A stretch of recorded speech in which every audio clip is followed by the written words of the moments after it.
how does anxiety really create this disconnection, this isolation in a marriage, is that if you have the belief, and if you were taught, and a lot of people are taught this, if we don't talk about it, then it's not true. Or if we don't talk about it, it's not real. Right? So we can just ignore this thing and it'll go away. Welcome to Flusterclux with Lynn Lyons, where we talk about a family's anxiety and other big feelings.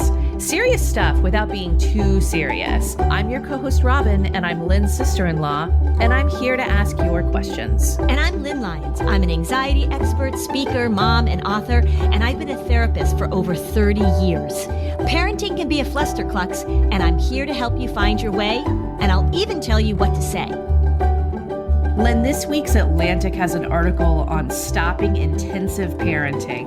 And I was like, ooh, this sounds so good. And then I read it and it had some interesting points. I shared it with you, but I don't know. What was your take on that article? Okay, so that's me banging my head against the wall. I thought that was like something's wrong with your mic. I mean, I think the more we talk about it, the better. It was funny, like we're now calling it intensive parenting, and they even make reference, like we used to call it helicopter parenting and bulldozy parenting. So now we're calling it intensive parenting. Can we just stop naming it and stop doing it? Yeah, right. Yeah. And again, like we should be talking about it. People keep trying to understand it. And I keep saying, it's not that hard to understand, right? It's the same with anxiety. People are always like, we need to figure this out. And I keep saying like, we've got it. We got it. So a few things. There is a reference to good enough parenting, which was a concept that I learned about in graduate school, but was around long before that by Winnicott's Good Enough Parenting. And that really you need to focus on the basics. You need to focus on love and attachment and being there for your kids, and everything else that happens is sort of icing on the loving parenting cake, right? That's an old concept that's been around for a long time. In contrast to that, this intensive parenting thing is that you've got to curate your children's lives to make sure that everything goes perfectly, that they're never bored, that they have enough activities. I talk a lot about the concept of resume building so that they can get into the best school. Because you don't support that. The way you said that, it made it sound like, and I really believe in resume building. No, I don't believe in resume building. I mean, because it's really about how can we create a child that then will move into the best college, the best job, the best team, the best activity. And that is really, really destructive. And what was interesting in this article is that this research has been around for a long time, that we know what the factors are that lead to increased anxiety in kids. They did a poll which said that, I forget, was it 74% of parents believe in this type of parenting or see it as valuable. So clearly, as much as the anxiety people and the child development people are saying like, look, this is not helping our kids at all, it still is something that parents feel really committed to, and I think really afraid to give up. Like, it's just like, what if I should just do more, because if I do less, that's terrible. I think there's social pressure. I think that there's an overwhelming sense in parenting that you're walking a tightrope and that you better do everything or you're going to screw it up. That is really ingrained right now. You have a line, there's a big sweet spot in parenting, and it's walking across the Brooklyn Bridge, not a tightrope. Right. But I finished reading that and still thinking there is a huge cultural drive for this. We talked about this a lot. How do we get the cultural message of parenting to change so that we have better mental health outcomes for our kids? And I wonder also with that, we've talked about the Japanese reality show on Netflix, Old Enough. Maybe there is a tipping point where we see that, a 2-year-old could go to the grocery store for me and cross the street if I gave them the room. I have this image in my head of like this bus full of toddlers, like picking up all the toddlers and bringing them to the grocery store, right? Hey, look, we're gonna sign you up for toddler shopping, right? Oh my life is gonna be so. If only my toddler could do the grocery shopping, I would get so much more done, right? It would just free up my day. Yeah, that's funny. But yeah, when are we at a point where that 73% goes down to 23%. And an interesting thing when we talk about parents and their own anxiety and feeling like there's not enough time, a lot of parents who are doing this intensive parenting, feel really anxious and really stressed out about all the things that they have to do in their lives too. And I think there's this sense that there's an obligation. There was one line in the article that said, parents, if your child is bored, what should you do? And it was, do you let them say, well, go find something to do? Or do you then feel like you're obligated to create an activity, to participate in activity, to make sure that you've got them signed up for an activity? And more parents said, I've got to step in and deal with my child's boredom. A lot of parents are like, oh my God, I don't have enough time to make sure that my kid's homework is done. I don't want to do their homework with them. I don't want to play with them all the time. But still, this obligation to do it. It's this real conflict that goes on. I want to thank you.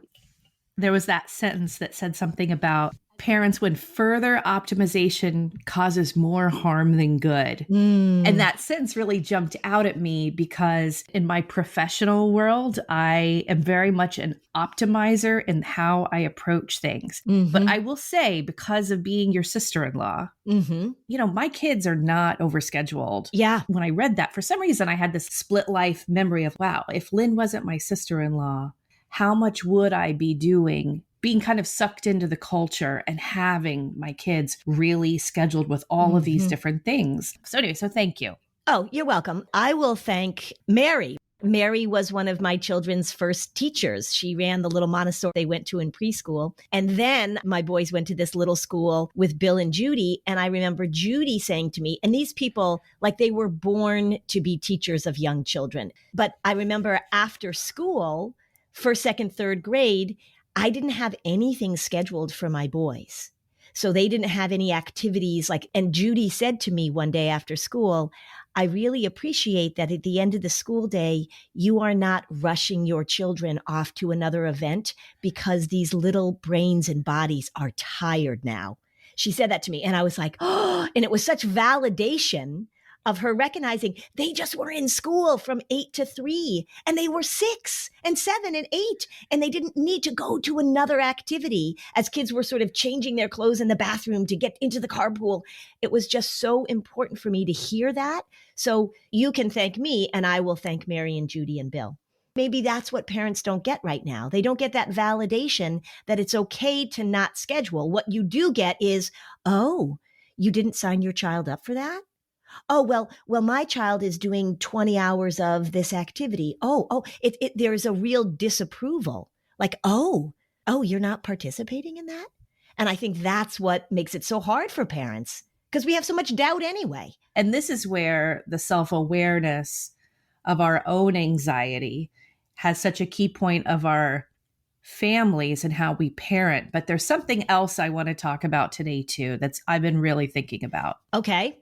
When I talk about the podcast with men, I often get a response where men feel like family and anxiety has nothing to do with them.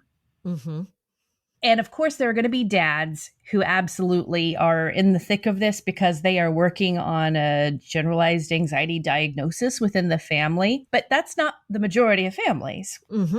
These men that I talk to and I explain what you do and what we talk about, and they just say like, well, what's the connection to me? I want to address that because I'm kind of tired of being a little blue in the face explaining, no, this has everything to do with you too. Yeah. It's not women's work. This is not women's work. And Right. I think that what we should do, we've done episodes in the past where we've talked about men who have depression. We've also talked about another episode about how to co-parent more harmoniously and work on these things. But I think we really should talk today, especially for our listeners who've been listening to us for a long time now. Let's have a great discussion about all the ways that anxiety impacts a marriage. Yeah. Let's first get this out of the way because it is a stereotype, and like many stereotypes, it isn't accurate. Why don't you talk about gender stereotypes associated with anxiety? When people think about anxiety, And I remember talking about this when we were talking about the dads and depression and dads and anxiety episode 2, is that it's really looked at as sort of this nervous, hysterical, flighty, like, oh my God, I'm so anxious. Like it really is looked at this thing of weakness and you're all over the place. Your emotions are out of control. Like, oh, you just can't deal. You're freaking scattered out. and fearful and freaking out. Yeah. And you're hysterical and oh my God. Like all of that sort of stereotypical chicken with their head cut off, like running around. The sky is falling. The sky is falling. That's how many people think about and talk about anxiety. And I think then the stereotypical male way that we think about it, if they will look at it as anxiety, it's about rigidity and control. Like things have to be a certain way. I think a lot of times people don't even see that as anxiety, as we've talked about a lot, but it's a lot about the airport dad, right? We've talked about airport dad. We have to get to the airport 4 hours early and they get bossy. So women get like, and men get like bossy and controlling. That's the gender stereotype, I think. Right. And people don't even understand that the bossy controlling is actually stemming from anxiety. Right. Mm-hmm. Let's just remind new listeners, anxiety is the state of being uncomfortable with uncertainty. Mm-hmm. So you could be fretting about the future because you don't know what's going to happen and you don't know what to do. Or you could be fretting about the future, so you are going to make sure you know what happens. Yeah, because it's always about trying to create certainty and trying to get rid of discomfort. And we do that by trying to control things. And so we can do it by trying to control either ourselves or oftentimes other people.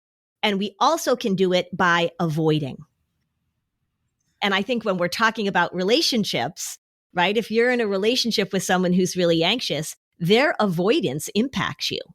Yeah, but you don't even have to be anxious in a marriage to have things that are uncomfortable that you want to avoid, right? Every marriage has that. Yeah, you don't have to have an anxiety disorder to want to avoid uncomfortable things and to want to not address things and to sort of figure out how to work around things so that you don't have to have those discussions. You don't have to address what's going on in a relationship. For sure. Yeah. When I think of the anxiety audit course that we did, it's also the topic of your new book. You unpack all of these very common ways that people have anxiety present. Mm-hmm. I think that it would be kind of fun to revisit a lot of these and talk about how they show up in marriages to give like that very concrete example. The thing that I love talking about actually is how people don't understand that these are patterns of anxiety and how it shows up and how it disguises itself, how it masquerades itself. Isolation and going inside and shutting down, that inner isolation, that is a huge one. And that's a huge one in marriages. Remember, as I say all the time, anxiety and depression are both internalizing disorders. So you do the work inside yourself. So when people are anxious about something, if people are nervous about something, if people are worrying about something, if you are an inner isolator in a marriage, in a relationship, you don't talk about it. You don't say like, hey, I'm feeling this way and we got to work it through, or I'm anxious about this. You just go inside and it's you and you having a conversation, telling a story. Remember with Camilla and Princess Diana and Prince Charles, how they talked about there were 3 people in the marriage, remember? Yes. Well, with anxiety, if you are an inner isolator, anxiety is like your Camilla Parker Bowles, if I may be so bold to say. Like you are inside having a relationship with your anxiety and not including your partner in the conversations, in the feelings, in the conclusions that you're coming to. You're just inside cutting yourself off. I wonder how many people could say the male partner in my relationship hates talking about money, hates talking about if they're uncomfortable about something that happens at work. They're worried about health. A lot of people, when they are worried about their own health, just shut down. Mm-hmm. I've talked about my father-in-law, who is now dead. And he used to say, when we would bring anything you would bring up in the house that was uncomfortable, that he deemed uncomfortable, he would say, that is not to be discussed in a Victorian household. That was his line. Yeah, WTF. Yeah. The first time you heard that, I just wish I'd seen a video of your facial expression. Yeah. Well, you could imagine probably like cocked my head like a pug. Like, what? Wait, Victorian? I don't get it. What are you talking about? It became very clear that there were many, many, many things that were on that list. The only thing is he at least admitted, we don't talk about this. That's actually even more information than other people who have this pattern share. Yes, except that there were only like 3 things we were allowed to talk about. What were they? It was animal sightings, the weather, and there was a ski mountain that they lived near. And we were allowed to talk about sort of who was buying the ski mountain, but that actually got removed from the list later on. So it became animal sightings and the weather. And then the weather started getting controversial too. So then it really just became like what animal you saw. Yeah. So it's a very limited conversation. I would just sit there and keep my mouth shut. So you can imagine, right? So I'm married to somebody who was raised, we are not going to discuss this in a Victorian household. And I think that this is definitely more of a male thing than a female thing, is that you're not allowed to talk about things. Then when you're anxious about something, when you're upset about something, when you're worried about something, when something makes you uncomfortable that needs to be discussed, you go inside and you do it inside. And speaking of where that turns around in a family, you can hear both parents say, don't upset your father. Mm-hmm. Don't upset your mother. We're not going to talk about this because it's going to upset the other parent. So one parent's always trying to stifle conversation that will upset the other one too. All right, so chew on that while we take a little break. Have you ever looked at the labels of most kids' vitamins? So many are actually filled with so much sugar, they're more like candy. Our sponsor, Haya, is made with 0 sugar and 0 gummy junk, yet it tastes great and it's perfect for picky eaters. I've actually been taking them. They're really delicious. Haya vitamins are pressed with 12 organic fruits and vegetables and have 15 essential vitamins and minerals to help support immunity, energy, brain function, concentration, teeth, bones, and more, all in one supplement. They're vegan, nut-free, gelatin-free, and sugar-free. And they're sent right to your door. There's one more concern you can check off your parenting list. Your first order comes with this great bottle and stickers so your kids can decorate it. It's really cool and fun. And then the refills go right into their bottle when they arrive every month. We've worked out a special deal with Haya for their best-selling children's vitamin. Receive 50% off your first order. And to claim this deal, you must go to hayahealth.com/fluster. This deal is not available on their regular website. So go to hayahealth, HIYAHELTH.com/fluster and get your kids the full body nourishment they need to grow into healthy adults.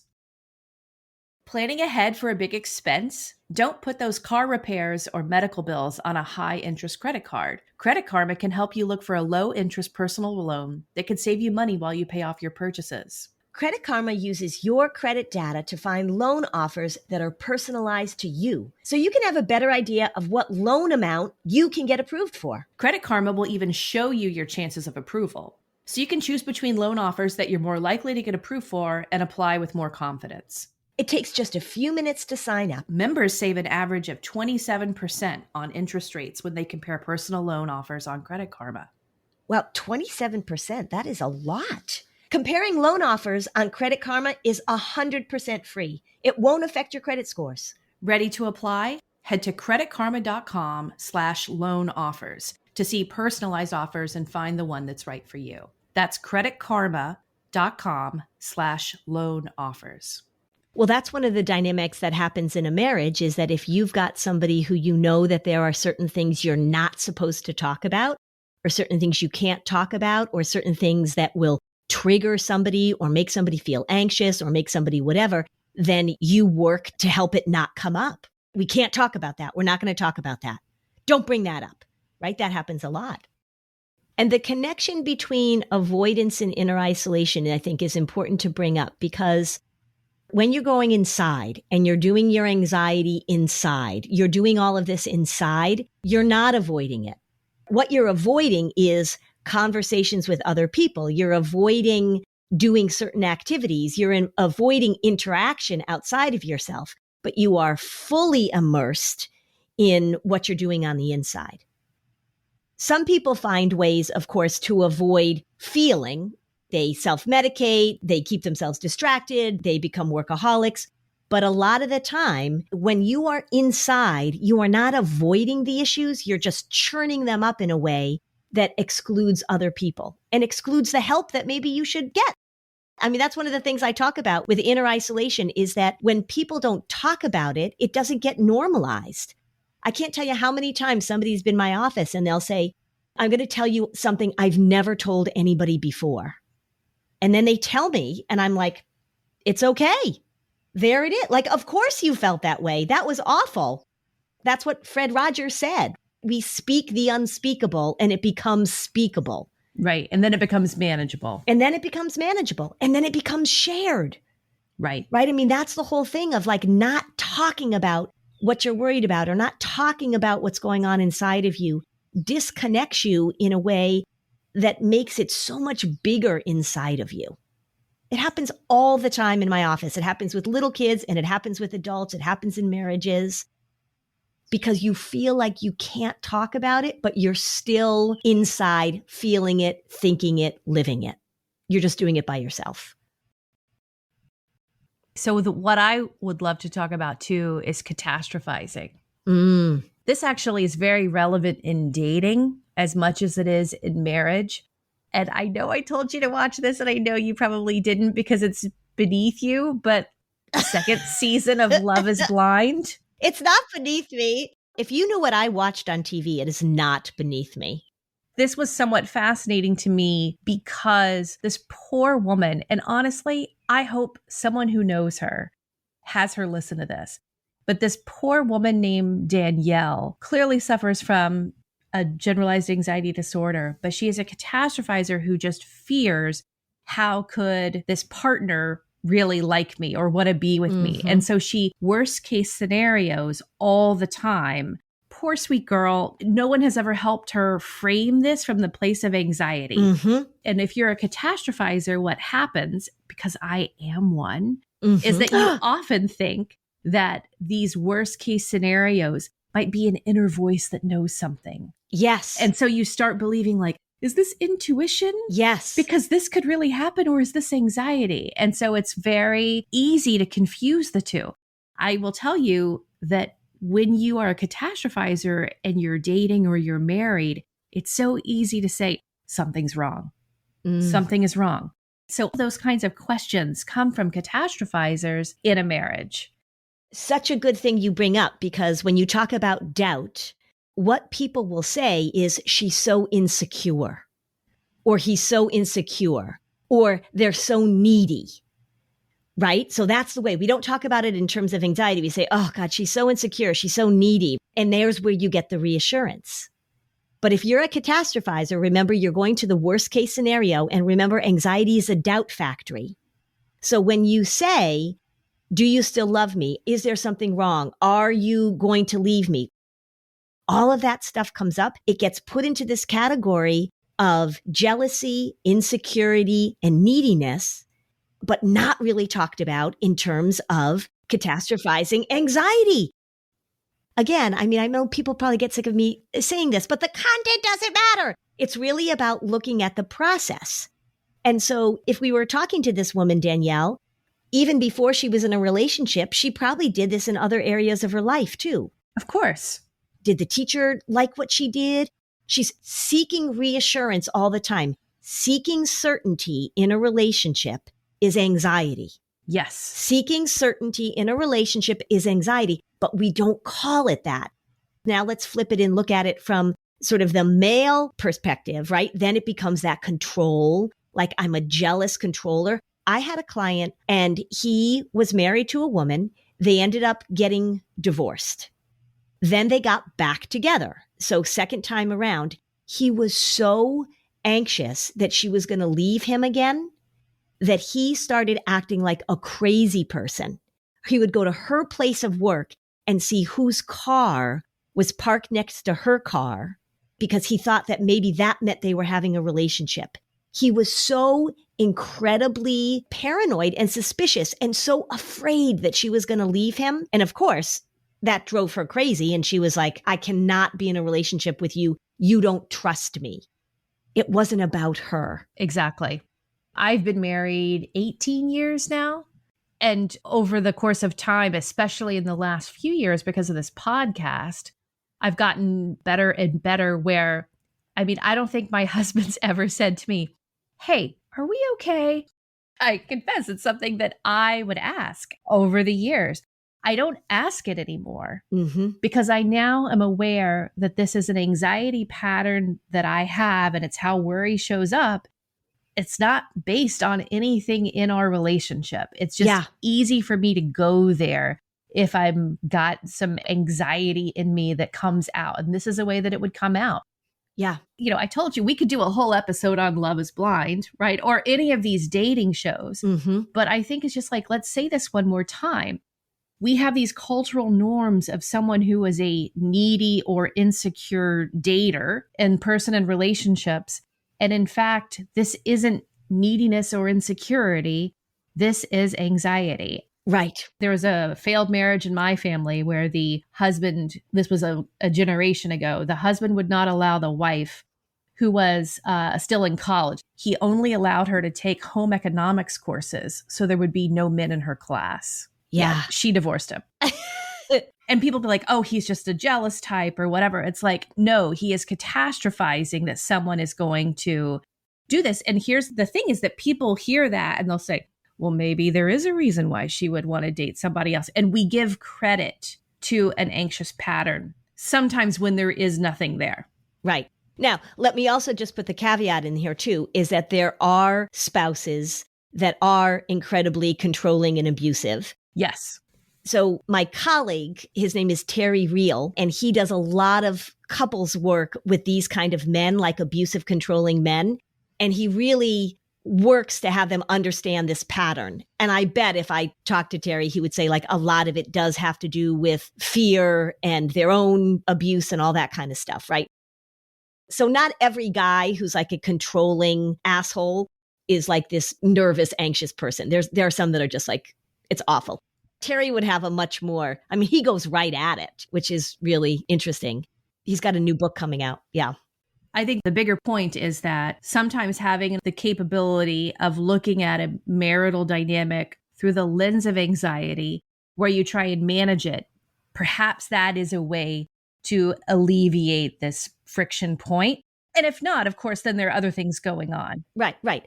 I would say it's not so much the controlling behavior that I really pay attention to through the anxiety lens as the needy, insecure behavior. Like I need constant reassurance. So it's sort of like when we're talking about tracking, and we're going to do an episode on tracking, but partners needing to know where other partners are. Like we talk a lot about tracking between parents and children, but what about tracking between partners? Grown people needing to know exactly where somebody is. They're so nervous about that. They're so worried about that. They're so scared that they're going to lose this person in some way. That's all of that anxiety, all that fear, all that doubt. It is such a doubt factory. If you think about anxiety as a doubt factory, it really explains a lot.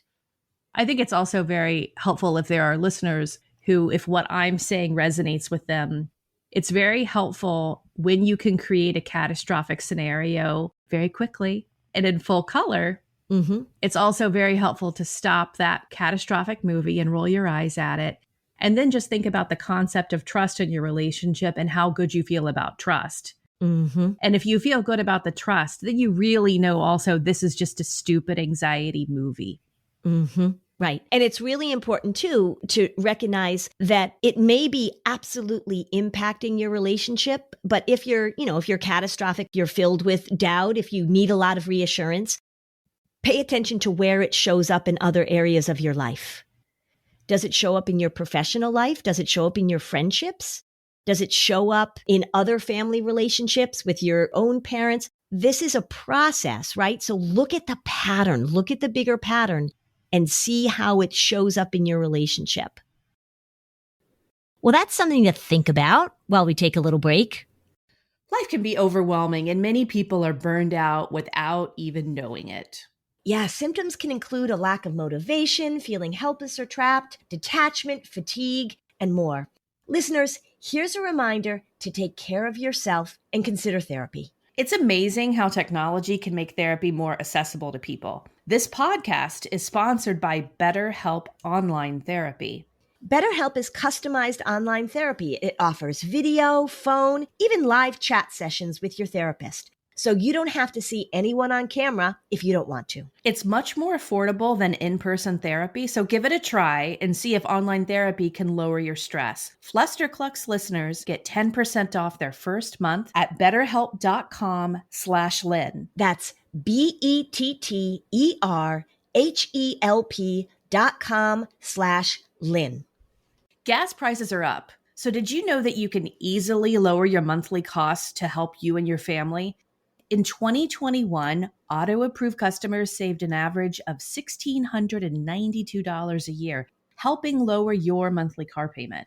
Auto loans are still historically low, so get more money for what matters most with Auto-Approve. Auto-Approve offers auto refinancing and auto lease purchasing. Vehicle refinancing can be a pain, but Auto-Approve is your advocate, getting lenders to compete to get the best deal that's right for you. Auto-Approve talks you through every step and even handles the DMV paperwork with top marks and customer satisfaction. With Auto-Approve, vehicle owners can lower their monthly payment, get a better rate, or both. Get more money for what matters most with Auto-Approve. That's more money for a family vacation. I could easily spend that money on plane tickets. Yes, you could. To find out how much you could save, get your free quote at autoapprove.com/Atalyst. That's ADALYST, autoapprove.com/Atalyst. Not only will they save you thousands on your auto loan, but for all of our listeners that refinance through Auto-Approve, they will send you $100 cash to your mailbox.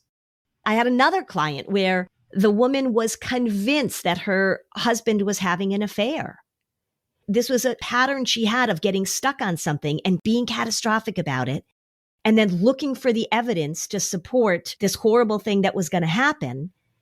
And she basically was close to extracting a false confession out of this guy because he was constantly being accused.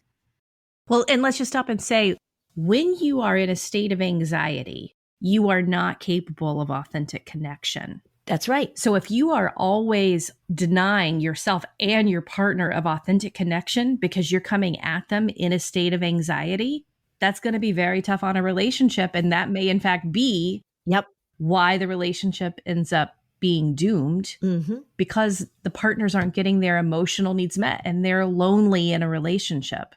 So it's not that it's a self-predicting prophecy. There is a logical series of events happening that make that the outcome. Yeah. When you look at anxiety in general, I also say this all the time, it's not rational.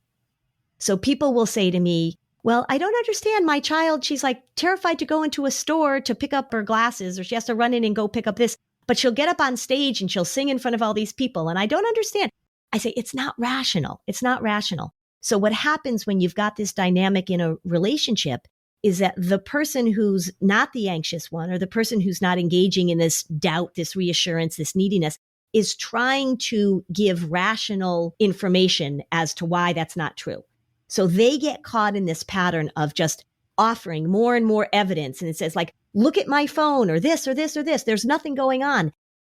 And no amount of rational evidence undoes this. That's why there's that part of cognitive behavioral therapy where it says, what's the evidence to support that belief? And I always say, well, that's a great question to ask, except it's very quickly followed by the yeah, but. When you're in this dynamic with somebody, you're trying to alleviate their anxiety by providing more and more evidence, by providing reassurance, by providing rational thought. Well, how could you think I would be doing this? I told you I was going here. Well, track me on my phone. Pay attention. It doesn't work because it is an internally generated state of uncertainty, of doubt, of insecurity that is virtually immune to rational information. That's the way this thing works. And think of how dangerous that becomes in the context of relationships. That's right. Yeah. Or tricky.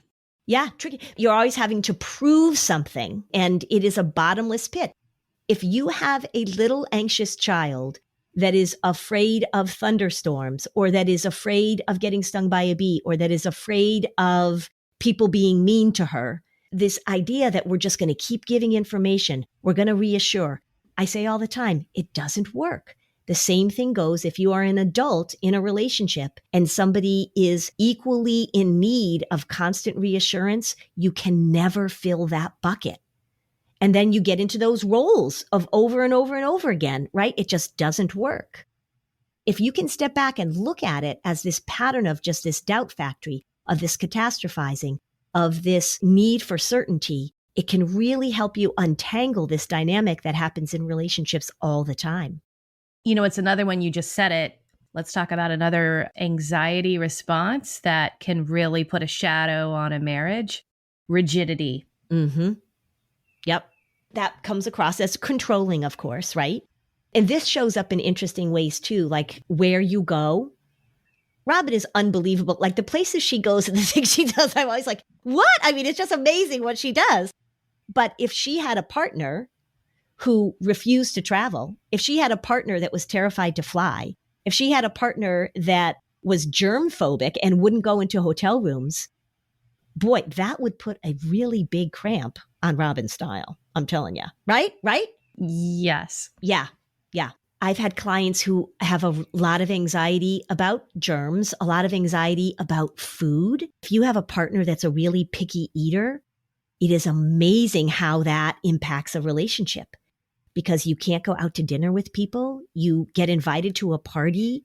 You won't go and eat the food. I mean, it is absolutely limiting what you can do when your anxiety makes you rigid. And then when it makes you rigid in a way of there are things that have to be done a certain way, that gets in the way. Like, well, I can't go and do that thing because I haven't done my run today. Or we can't leave the house unless the house is perfect. It comes up over and over and over again. Okay, so you have a partner who is like this, and the rigidity and the lack of flexibility is definitely there. Mm-hmm. Again, people might just say, well, that's their personality. That's just who they are. And this is something that I've just normalized, and we have to work around it. Mm-hmm. I mean, and this is how toxic family cultures, clearly, Right. This is like an example of that. But again, if you think of this from the lens of anxiety, there's some hope. Yeah. And the hope is that when people can recognize this and when we can normalize it, not as this controlling behavior, this rigid behavior is like, oh, this is just what we have to do. But if you can normalize it like, yeah, a lot of people have anxiety and this is how a lot of people cope. This is what people do to try and deal with it. And the reason they do it is because it's somewhat successful. Because when you avoid things, you feel better. In the short term. In the short term. Yep. In the short term. And again, like there are some people that are just going to say, look, he's rigid about this, or he only likes to go to these certain restaurants. But other than that, I mean, he's this and this and this, or she won't go across bridges. And so fine, we won't go across bridges. And you decide that that's the deal you're going to make in your relationship. And that's something that you accept. Of course, people do that. People do that all the time.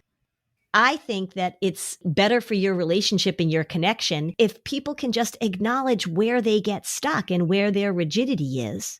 Say somebody only wants to go to certain restaurants and they say, no, I'm not going to that restaurant. That place is terrible. No, we're not going there. And they just set up all these rules about why they can't go to the other places. And it doesn't really make sense. But if they say, you know what?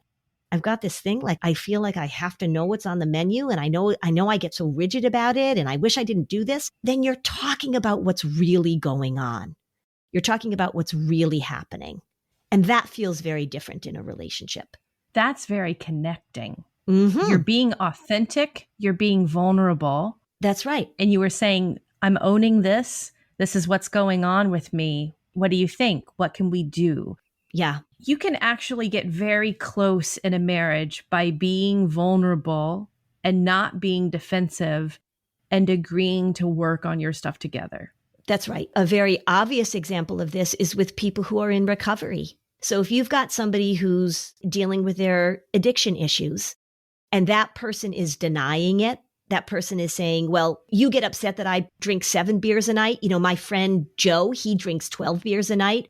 Or you think it's bad that I just smoke pot every day. Everybody smokes pot every day and you're just a prude and you need to, right? That is so incredibly difficult to deal with. But if somebody says, I've got a problem with this and I need help getting sober. And then they do get sober. And even if they relapse, but there's a lot of discussion about it. And if you're working on it together as a couple, I know a lot of couples that one of them is in recovery and they're open about it. And you can be very compassionate with somebody who's dealing with that. It's the denial of it that really is so corrosive in a relationship. And I think probably many people can relate to that in all sorts of things. Like if somebody is going through a period of depression, the more you talk about it and the more you look at the pattern and the more you seek help, the easier it is for everybody else to support you and help you. The more you deny it, the more you close down about it, the more you get defensive about it, the less people are really willing to deal with it. So to wrap up this episode, I think the real point that you would say is that if you're listening to this on a regular basis because you're curious about the anxiety patterns in your kids or even yourself, look at your marriage too. Look at these very common, predictable, irrational ways that anxiety takes hold of everybody. And managing this anxiety could also be at the root of managing other relationship dynamics for the better. Yeah, because anxiety has all these behaviors that go along with it. Anxiety has all these patterns of behavior that we've talked about, like the rigidity, the control, the doubt, the insecurity, the catastrophizing, the shutting down. All of those things are part of somebody not really being able to say, gosh, I get anxious about this, or this is what my worry does. And so as a person in a relationship, all you see is the behaviors. All you see is the result of it. Own your own shit, right? If it's your patterns of behavior. But if your partner has these patterns of behavior and then you start talking about them more openly, it is hugely, hugely helpful. The denial of it, the dismissal of it, the not wanting to talk about it, part of it, that's what often leads to relationships falling apart. What do you say to the listeners who say, I could never have a constructive conversation with my partner about this? He or she completely shuts down. I'll get nowhere. So that this episode has been depressing for them instead of hopeful. What do you say to them? Well, I mean, if you're in that situation, then this will be depressing because you're relating to everything that I'm saying and you're thinking to yourself, well, I'm stuck in this. Lynn's talking about these disconnection patterns and we've got them. The one piece of advice I would give, if you've tried to have conversations and it always turns into a fight or this or that, is write them a letter. And I'm serious about this. Sit down and write the most open, caring, thoughtful letter you can. Give it to them and say, I want you to read this. This is coming from my heart. I am bearing my soul to you. And let them read it. Give them time to read it and see if that opens a door to better conversation. Because oftentimes when people have time to take in the information, you have time to construct something so that you're not saying things you regret. Your tone is what you want it to be. So that can be helpful. And then people have time to read it and to absorb it. The defensiveness that they'll feel at the beginning, sometimes if they can read it a few times and take some time, then you can have a conversation.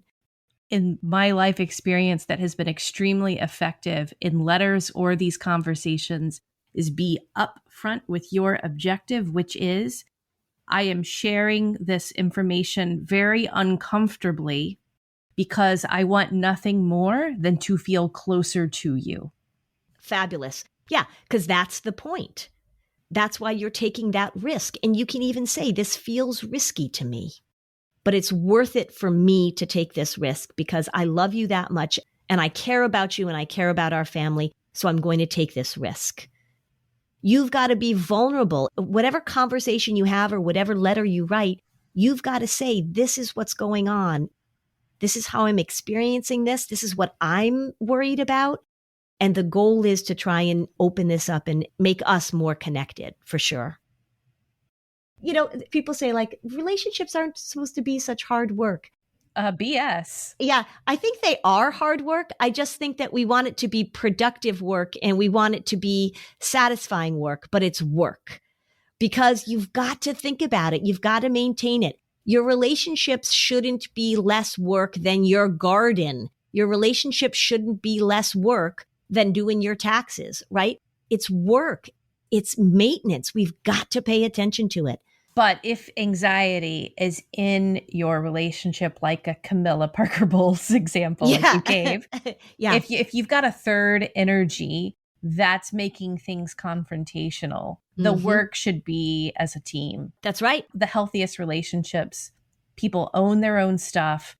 They can talk about it and then they can support each other. And that takes some time to get to. That's not easy to do either. Yeah. And remember, the problem with Camilla is that Charles was totally denying that Camilla was even a part of it for a while. So there was that denial. Robin and I always say that we should do a podcast called As If We Know Them, talking about the royal family. Because we don't, but we all think we do. Let me just finish this by saying, like, I'm giving you a pep talk, parents. Like, if you're listening to this, I want to say to you, it's okay for you to let your kids be bored. It's okay for you to take care of yourself. It's okay for you to pay attention to how your anxiety is causing you, like Robin said, to try and optimize everything. It's okay for you to step back from this and take care of what you need and what you want, and to not worry so much about making everything perfect. I'm telling you that right now. I'm giving you that message. It is so important for you to pay attention to your relationship. It's so important for you to work as a team. This is your validation that if you pay attention to your patterns, if you pay attention to how your anxiety steps in, it's going to impact your kids in amazing ways. And just a reminder to listeners, you know, you hear this and you say, okay, we need some work. Well, our retreats are one opportunity for you to get to work with Lynn. And the family retreat that we have in the fall, there are 4 more slots left for people who want to work with Lynn, not only in the workshops, but work privately with Lynn. And so what that means is that you have an opportunity to talk with Lynn for a pre-retreat phone call, a post-retreat phone call, and then an additional hour privately with your family. So these retreats and these private consultations are just great ways to sort of get the ball rolling so that you can really look at your patterns and really interrupt them. So join the Facebook group so that you can ask Lynn your question on an upcoming episode. Thanks for joining us on another episode of Flusterclux.